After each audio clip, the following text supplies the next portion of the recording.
powerful Redeemer. You are worthy, Lord. You are worthy, worthy. You are worthy, worthy. You are worthy, worthy. You are worthy, worthy. You are worthy, worthy. My beloved Jehovah, you are worthy, worthy. You are worthy, worthy.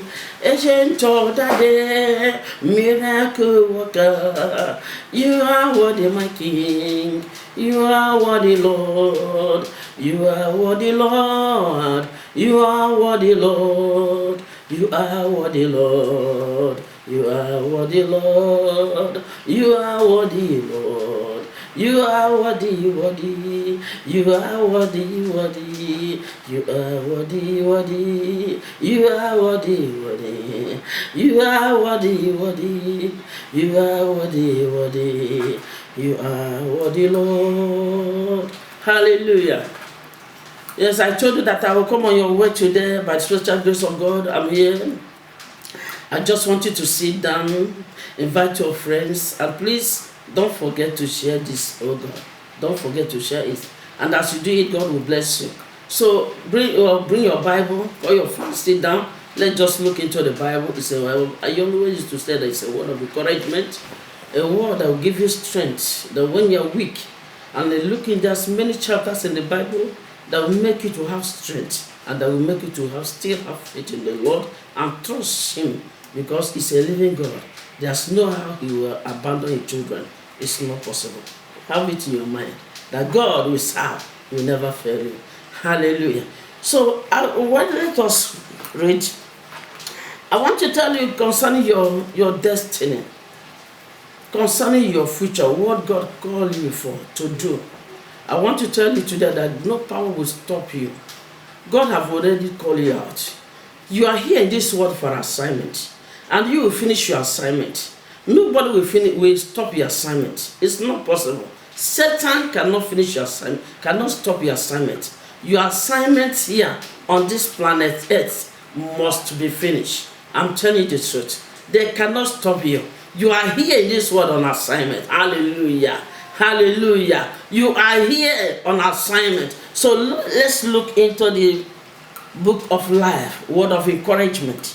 In book of Luke chapter 13, verse 31. Open your Bible. I hope if you don't have a Bible, you can use your phone. But then remember, don't forget to buy Bible. That is the best thing you can have in your house. Even though you don't have money for food, buy Bible. It's very, very important. Buy Bible. You will see the one of V15 and 100 and buy Bible. It's very, very, you don't know, it's very, very important for you to have Bible. Please, make sure you have it, please. So I read chapter 13, verse 31 to 32. I read, on that very day, some Pharisees came, saying to him, get out and depart from here, for Herod wants to kill you. And he said to them, imagine, we are talking about our Lord Jesus Christ. The enemy wants to stop him. The enemy wants to stop his journey. He wants to stop his assignment. But he told them that it's not possible. It's not possible. Can you imagine? When he was preaching that you should have to leave this place. Herod wants to kill you. Leave this place. Depart from here. Can go to any other place. Go to another place. Leave this place. And he told them that it's not possible. Today, it's not possible. Your enemy cannot stop you. It's not possible. You have an assignment here. So let's continue. In 32, and he said to them, go tell that voice. They tell him that, behold, I cast out demons. I cast out demons. And they, oh my God. Oh my God. He was telling that he healed the sick. He cast out demon. He have ministry. Even he's going tomorrow. He have assignment here today, and tomorrow he have assignment. He have somewhere to go. To next day he have somewhere to go. He was telling him to go and tell that man that want to stop his journey. That is not possible because he have many things to do. To tell him that go and inform him that tomorrow I'm going there, I'm going this social place, I'm going social place, I'm going social place to cast that demon. So he want to let that man know that he cannot stop him. He can't stop his assignment. They accuse him of nothing. Let's read. When you read the book of Luke 23, please. Luke 23. Luke chapter 23, verse 2 to 4. Luke 23, verse 2 to 4. You see, Luke 23, verse 2 to 4. And they began to accuse him, saying, we find this follower. Imagine what they're calling him. Ah, my God. They find him that he was what? Hey. They lay accusation on him that he was deceiving people. Can you imagine? That he was deceiving people, not preaching. He was deceiving people. People may accuse you wrongly. People may accuse you in anything you do. You are doing the right thing and still people accuse you. You do bad thing, they accuse you. You do right thing, they accuse you. Accusation is everywhere. So when you are looking for people to call you a good name, I am sorry. If you are waiting for people to call you a good name, I'm sorry for you. They don't call him a good name. They accuse him. In anything he do, they accuse him. He healed the sick, they accuse him. He raised the dead, they accuse him. They blind the sick, they still accuse him. In everything we do, as far as this world is concerned, people will surely accuse you. So they are trying to stop his journey. They are trying to stop what he came to do. But it's not possible. Hallelujah. It's never possible. Listen to me. Look at here. I'm reading Luke 23, 2 to 4. Then look at what happened. 3. Then Pilate asked him, saying, are you the king of the Jews? He answered him and said, it is as you said. 4. So Pilate said to the chief priests and the crowd, I find no fault in this man. I find no fault in this man. For the accusation, you people have been accusing him. But I look into what you people are saying, according to what you said. There's no fault in this man. Just what you said, I do not see any fault.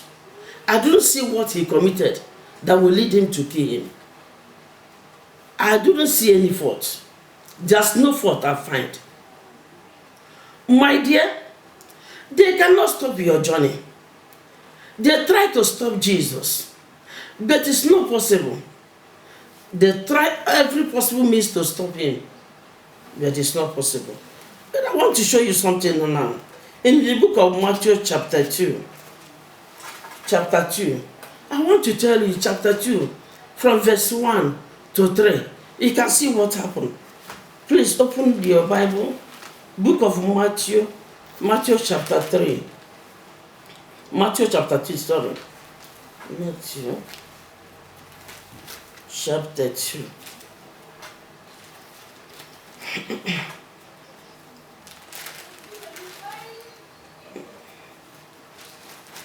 Matthew chapter 2.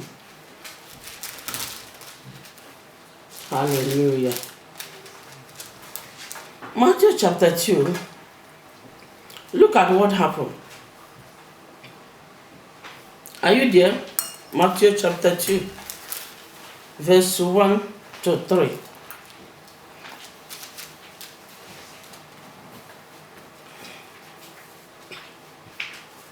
Jesus must be honored, must be honored, must be honored. Jesus must be honored in our life every day. Hallelujah. Jesus must be honored, must be honored, must be honored. Jesus must be honored in our life every day. What I want to read to you now, see, in Matthew chapter 2, verse 2 to 3. I want to read from cut the one off. Where is he? He who has been born King of the Jews. For we have seen his star in the east at its rising, and we have come to worship him. When Herod the king heard this, he was disturbed and troubled. He was, imagine, grown-up man like Herod was disturbed for the little born baby. For the little born baby. Jesus haven't grown, and he was disturbed. And that little as just a newborn baby. Why this man are disturbed? I read my Bible often and on. Why this man are disturbed? It's not, he have no grown. He's just a newborn baby. He have no grown. He told them that even myself, when you find him, please let me know, because myself want to go and worship him. He have another thing in mind. And you can read the Bible. There's no place in the Bible that those people came back to him. They don't come back to him. They from there go their own way. Why this man are disturbed? Some people are disturbed because of you. Some are not sleeping because of you. They are there in the village to do everything to stop you. When they sit down, they think, how can this one? No. I don't know who are not sleeping because of you. I don't know who is not sleeping because of you. You have been struggle. You don't know where that battle is coming from. You don't know where it's coming from. You have been praying, you don't know where it's coming from. You have been fasting, you don't know exactly where it's coming from. But if you can come to Jesus today, as the book of Luke chapter 19, this man have money, but he's a 419 man. People knows him as a bad man. People knows him as a person who used to terrorize people.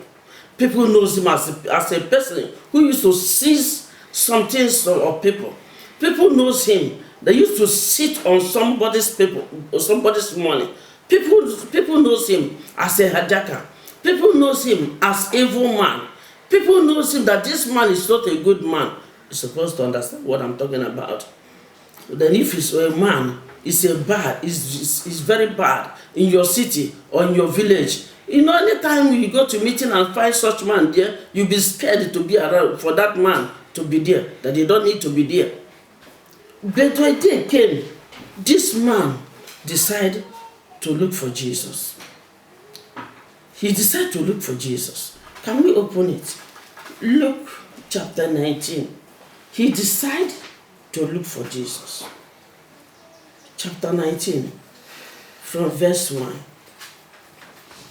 This man decided to look for Jesus. Do you know what happened? When he came, there's a crowd around there.